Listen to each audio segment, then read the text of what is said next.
do oitavo C. Vamos para a nossa aula de matemática, né? Nossa videoaula aqui para concluir lá nossa revisão. A gente vai falar no grupo, tá? Daqui a pouquinho a gente inicia a nossa aula, tá? Então, capítulo 1 do livro, aqui, né? Já sabe, começa na página 4, 5 e vai até a página 45 aqui, ok? Então, coloquei da 5 a 45. Nós já trabalhamos todas essas páginas em sala. Se você tem alguma atividade pendente, por favor, vai lá e conclua. Para ajudar, vamos fazer uma revisão rapidinho. Aqui, o capítulo conjunto numéricos, tá? Então, vamos falar de todos os conjuntos numéricos. Fazendo aqui a nossa revisão, o menor conjunto natural, né? O número natural, 0, 1, 2, 3, 4, 5, 6, 7, e assim vai para o infinito. São os números que a gente conta naturalmente. Não esquecer do zero, tá? Os números inteiros, né, tá aqui no diagrama, tá? São os naturais, se você perceber aqui, ó, são os naturais, incluindo os números negativos, beleza? Esses são os números inteiros, tá? E os racionais, até coloquei como observação fração, que o racional é todo número que eu consigo transformar em fração, tá? Aqui também no diagrama. E os irracionais, eles são opostos, tá? Quem? Os racionais e os racionais. Por quê? E o irracional é todo número, aquele número que eu não consigo transformar em fração. Então, é impossível transformar em fração. Se os inteiros são aqueles que eu posso, os os racionais são aqueles que eu posso transformar em fração, os irracionais são aqueles que eu não consigo transformar em fração, tá? E os reais é aquele conjunto numérico que contém todos os outros. Dá uma olhada aqui no diagrama em cima. Naturais, inteiros, racionais, a parte aqui, ó, os irracionais e os reais. Todos os outros todos eles são reais, tá? A gente pode dizer o quê? Que natural está contido nos inteiros, os inteiros está contido nos racionais e os racionais está contido nos reais, assim como os irracionais estão contidos dentro dos reais. Vamos falar rapidamente de cada um. Os naturais, o que eu posso citar sobre os naturais? Primeiro, os múltiplos, tá? Múltiplo, coloquei aqui, múltiplo de 5. Todo número que vai de 5 em 5. Lembra que começa no zero. Então, zero, depois ele mesmo, no caso, múltiplo de 5. Então, 0, 5 é só fazer agora de 5 em 5. 10, 15, 20, 25, ok? Como é que eu acho esses números? Já que é múltiplo de 5, é só multiplicar os números naturais. Olha aqui, 0, 1, 2, 5 vezes 0 é 0, 5 vezes 1, 5, 5 vezes 2, 10, e assim sucessivamente. Olha eles aqui, beleza? Divisores. Os divisores são todos os números que a gente consegue dividir para aquele que a gente quer achar os divisores. No caso aqui, divisores do 18. Todos os números que eu consigo, todos os números naturais que eu consigo dividir para 18. Tá aqui, ó. Sempre vai começar, é uma dica aqui do professor, sempre começa no 1 e vai terminar nele mesmo. Então, começou no 1 e terminou no 18, que o exemplo são os divisores de 18. Então, todos os números que eu consigo dividir para 18 estão aqui. Tem uma regrinha também, outra dica, que a gente verifica se está correto. É só pegar os extremos, ó, o 1 e o 18, e multiplica. 1 vezes 18, se der 18, está certo. Agora o segundo, com o segundo de lá para cá, 2 vezes 9, 18 está certo. E 3 vezes 6, 18 também está certo. Então, está aqui os divisores de 18. Números primos são aqueles números que são divisíveis, tem apenas 2 divisores, o 1 e ele mesmo, tá? Começa no 2, então já sabe que o número 1 não é primo, o número 1 só tem um divisor, os números primos têm que ter 2 divisores, ok? Então, 2 e é o único que é o par, tá? O primeiro, 2. Depois é tudo ímpar. Ah, são todos os ímpares, professor? Não. Por exemplo, cadê o 15 aqui? Não tem, porque o 15 é divisível para 1, o 15 é divisível para 3, o 15 é divisível para 5 e o 15 é divisível para ele mesmo, ou seja, não é primo. Então, alguns primos, 2, 3, 5, 7, 11, 13, 17 e assim vai. Esses são os números primos, tem apenas 2 divisores. Quadrado perfeito tem a ver sim com raiz quadrada, tá? São os números que têm raízes exatas, O zero, vou colocar só aqui alguns, raiz quadrada de 0 é 0, raiz quadrada de 1 é 1, raiz quadrada de 4 é 2, e assim sucessivamente, ou seja, quadrado perfeito são os números que eu consigo ter raiz exata, tá? Exemplo aqui, entre o 25 e o 36. Não tem alguns números aqui, o 26, o 27, o 28, o 29, assim vai, até chegar no 36? Ou seja, esses números não são quadrados perfeitos, ou seja, não são números naturais. Ok? A gente vai falar deles mais na frente. Sucessor, lembrando a representação, n mais 1. Sucessor de 5, ou seja, 5 mais 1, 6. Não esquece essa notação. E o antecessor, n menos 1. No caso aqui, antecessor de 8, 8 menos 1, 7. Então, notação n menos 1 para o antecessor. Ok? Vamos passar adiante. Vamos falar agora de números inteiros e números racionais. Continuando nossa aula, números inteiros e logo vamos falar de racionais. Números inteiros eu destaquei aqui a regra da adição, que vocês estão errando muito, tá? Não pode, aluno de 8º ano jamais. Então aqui, sinais iguais, soma e conserva o sinal. Sinais iguais, soma e conserva o sinal. Sinais diferentes, subtrai e conserva o sinal do módulo do maior, ok? Sinais iguais, soma e conserva o sinal. Sinais diferentes, subtrai e conserva o sinal do maior. Vamos fazer aqui dos sinais iguais. No caso aqui, ó, menos 3 com menos 5, sinais iguais. Lembra a regra? Soma 3 com 5, 8. E o que a gente faz? Conserva o sinal. 6 são negativos, continua negativo, tá? Aonde tem sinais iguais de novo? Aqui, ó, mais 3 com mais 5, mais 3 mais 5, sinais iguais, soma e conserva o sinal deles. Positivo, conserva positivo. Beleza? Vamos agora aqui ver os sinais diferentes. Lembra? Subtrai e conserva o sinal do maior. Mais 3 com menos 5, sinais diferentes. Subtrai. 5 tira 3, só dá para subtrair do maior para o menor. Então, 5 tira 3, 2. Conserva o sinal do módulo do maior. O maior é o 5. O sinal dele é menos, então, resposta menos 2. E último exemplo aqui, sinais diferentes também. Subtrai. 5 tira 3, 2 e conserva o sinal do maior. O maior agora é o 5, positivo. Ok, gente? Treina isso, vocês não podem errar. Regra da adição. Vamos para multiplicação e divisão, que é a mesma regra. Qual é a regra? Primeiro passo, multiplica, certo? Eu separei aqui, ó. Se é multiplicação, primeira coisa é multiplicar. 3 vezes 5, 15. 3 vezes 5, 15. Então, vê que na multiplicação eu não estou me preocupando com o sinal. Agora sim, esses dois primeiros, os sinais são o quê? Sinais são iguais. Toda vez na multiplicação e na divisão sinais iguais, sempre o resultado vai ser positivo. Tá? Então, vê que mudou a regra da adição. Isso aqui é o quê? É o famoso jogo de sinal. Tá? Como é fácil de gravar. Na multiplicação e na divisão, sinais iguais fica positivo e sinais diferentes, que nos dois exemplos aqui, sempre vai ser negativo. Ok? Na divisão, a mesma coisa. Ó.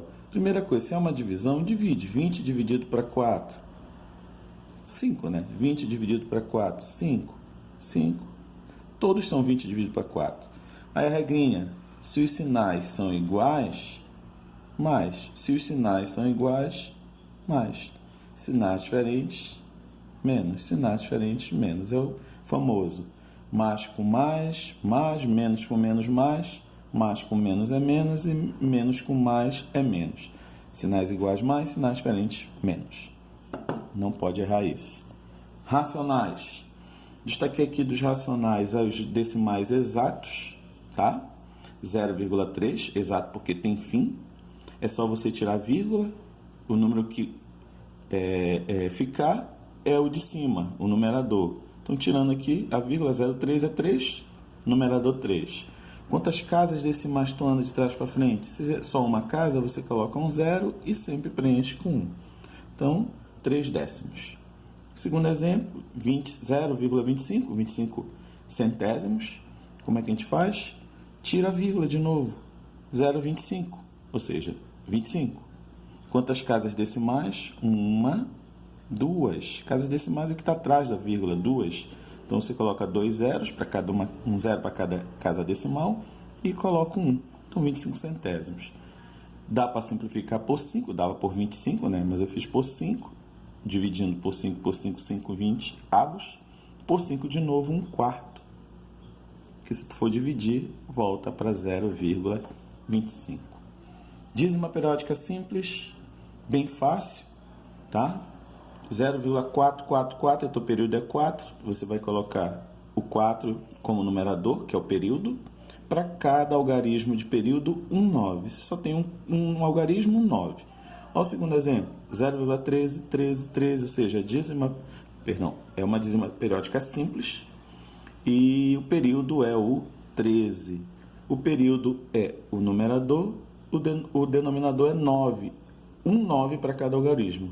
9 para o 3, 9 para o 1, então 13, 99 avos e acabou. Só isso. O nome já diz, dízima periódica simples. Bora para a composta?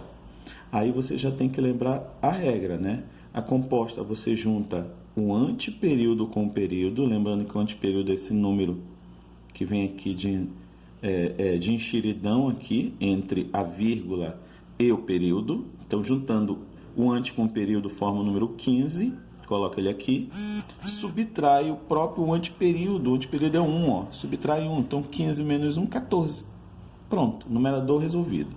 Denominador, 9 é a mesma regra da simples, 9 é a quantidade de algarismo do período é só 5, 1 algarismo, então 9. Aí acrescenta 0, é a novidade aqui da composta. O 0 é a quantidade de algarismo de anteperíodo.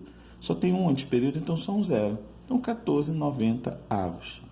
Exemplo 2 aqui, 0,12333. Junta o anteperíodo, que é o 12, com o período, que é o 3. 123. Dele subtrai o próprio anteperíodo, que é o 12. 123 tira 12, 111. 9, por que só 1? Porque o período é só 1, é o 3. O período é o 3, então só 1. 2 zeros, lembra que 0 é a quantidade de anteperíodo? Ó, o anteperíodo 1 e o 2. 12. 2 algarismos, 2 zeros. 900. Simplificou por 3, 37, 300 avos, dízima periódica composta. Questão de localizar, estava errando bastante isso, tá? Então, vamos localizar pelo menos 2. O primeiro aqui e o segundo. A gente já fez essa atividade, inclusive, com vocês. Então, número misto, 1 inteiro e 1 meio. Ou seja, 1 inteiro, ele está indo, então, para onde? Se já tem 1 inteiro, ele está caminhando para o 2, tá? Então, 1 inteiro mais meio. E meio representa o quê, gente? Metade. Então, 1 inteiro e metade. Está aqui, ó. 1 inteiro e 1 meio. Está localizado. Bora aproveitar aqui e localizar essa dízima periódica. Menos 1 inteiro. Ó, o período, né? 3, 3, 3. Então, 3 sobre 9. Tá? Dízima periódica aqui, ó. Simples. Simplificando por 3 e por 3, eu vou ter o quê? 1 terço. Mas lembra que tem menos 1 inteiro aqui? Então, número misto, menos 1 inteiro e 1 terço. Menos 1 inteiro, então, já está indo para onde? Para o menos 2. Então, está entre menos 1 e menos 2. E quanto? 1 terço. Ou seja, eu vou dividir 1 terço, dividir esse espaço entre menos 1 e menos 2 em 3 partes iguais. 1, 2, 3. Já é 1 terço, então, eu vou marcar a primeira parte. Está aqui. menos 1 inteiro e 1 terço. Beleza, gente? Vamos já encerrar o nosso vídeo falando dos números irracionais e reais. Voltamos já.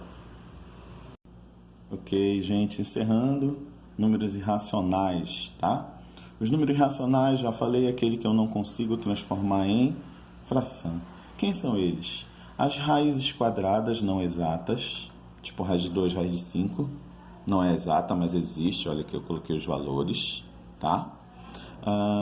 Como identificar por aproximação? Por exemplo, raiz de 20 não é exata, mas raiz de 20 está entre raiz de 25, não é isso? Quadrado perfeito logo adiante e antes raiz de 16, ok? A raiz de 16 é 4 e a de 25 é 5, tá? Ou seja, a raiz de 20 é 4, alguma coisa. Aí você tem que identificar quantos unidades faltam para chegar em 16, tá? 20 para chegar em 16 faltam 4 unidades. E 20 para 25 faltam 5 unidades. O que a gente entende? Está mais próximo, um pouco mais, ou quase na metade. Então, mas está um pouco mais próximo do 16, ou seja, mais perto do 4, tá? Olha aqui, eu fiz aqui uma legendazinha, ó, 25 e 16. E separei aqui 1, 2, 3, 4, 5, 6, 7, 8 e 9. Ou seja, 4 com 5, 9. Ou seja, entre 16 e 25 tem 9 espaços. Identifiquei aqui a metade. Olha aqui, ó, 4. 1, 2, 3, 4. Então, ele fica bem aqui próximo da metade. Então, eu vou batizar um valor aproximado, lembra? Aproximadamente 4,4. Ok? Outro número especial e racional é o número π. O número π que vem da razão do comprimento de qualquer circunferência pelo diâmetro. Qualquer comprimento de uma circunferência pelo diâmetro vai dar o valor aproximadamente 3,14. Por isso que a gente usa esse π sempre com essa aproximação de 3,14. Usando essa fórmula, mexendo nela, para comprimento, se o diâmetro está dividindo, ele vem para cá multiplicando. Então, ó, comprimento é diâmetro vezes π, ou diâmetro é comprimento dividido para π. Lembra que o diâmetro são 2 raios. Aqui, ó, gente, o nosso exemplo já mostra rápido isso. O comprimento de uma circunferência é de 7 centímetros de raio. O raio é da borda da circunferência até o centro. Da borda até o centro. Os 2 raios aqui representam o quê? Representa o diâmetro, tá? Então, o diâmetro são 2 raios. Já que o raio aqui é 7, então 7 com 7 eu vou ter 14 de diâmetro. Então, o comprimento é o quê? Está aqui, ó, na fórmula, diâmetro vezes π. Já que o raio é 7, o diâmetro vai ser 14. E o π, a gente já sabe que é 3,14. 3,14 vezes 14, 43,96. E assim a gente acha esse comprimento dessa circunferência. Ok? Os números reais são todos o que a gente já falou, tá? Eu coloquei aqui a nomenclatura deles, vocês têm isso no livro, tá? Só para reforçar, tá? E coloquei duas, uma adição e uma subtração. Bem rapidão, número π. O número π é 3,14 somado com a raiz de 20, que está bem aqui, ó, aproximadamente 4,4. 4,4. Somando isso, ó, 3,14, soma de decimais, vírgula embaixo de vírgula. Preenche com zero aqui. 4, 1 mais 4, 5, vírgula embaixo de vírgula, 7. Então, resultado, 7,54. 7 inteiros e 54 centésimos. Fração, outro probleminha de vocês para encerrar. Denominadores diferentes. E agora? Professor, o que eu faço? MMC tem outras possibilidades, eu já mostrei para vocês. Mas vamos trabalhar o nosso velho e antigo MMC. 8 e 12. MMC de 8 e 12 dá por 2, que vai dar 4 e 6, por 2, que dá 2 e 3. Tem par, continua por 2, que vai dar 1. 3 não dá para dividir por 2, baixa, só dá por 3. 1. 3 dividido para 3, 1. Multiplicando isso, 2 vezes 2, 4. 4 vezes 2, 8. 8 vezes 3, 24. Então aqui, ó, vem para cá. O denominador novo é o 24. Eu fiz um denominador comum. Como? Fazendo M ser mínimo múltiplo comum. Achei o 24. É uma subtração. Coloca aqui a subtração.